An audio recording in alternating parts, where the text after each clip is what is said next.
The staunch Brexit supporter said the UK government should work with EU businesses to pressure the bloc into negotiating a good deal with Britain.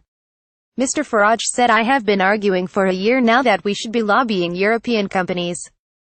We should be lobbying European businesses, European trade unions, because there are lots and lots of people in places like Munich who want to go on selling their cars in the UK without having a 10% car tariff put upon them."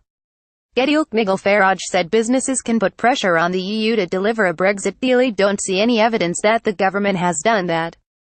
We're too busy talking to people like Barnier, Juncker and Verhofstadt who, frankly, do not want to play ball." Speaking from Austria during his daily LBC radio show, the British politician also discussed comments made by German MEP Hans-Olaf Henkel. Mr. Farage said, "Very interesting comments yesterday in London from a man that I know, Hans-Olaf Henkel. He's an MEP, he was elected on the AfD's list originally.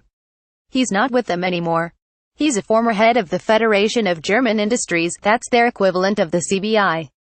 He says that what Barnier is doing is he's asking Britain to name a price without knowing what we're going to get for it. He's right, isn't he? He says, as somebody who spent his life in German industry, that Britain should have the best deal possible." Mr. Henkel claimed Brussels is insulting Britain by demanding billions in Brexit settlement before Brexit Secretary David Davis and EU negotiator Michel Barnier enter trade talks. Speaking during a visit to London, the German politician said the EU wants from your Prime Minister a price before the EU is willing to negotiate in trade. Well, if you go into a shop you don't name a price without knowing what you are going to get for it. He demanded the EU accept Britain's offer to pay for commitments made to Brussels until the end of the budget period. Mr. Henkel said, "I think it should be enough if your PM says we will fulfill our financial obligations.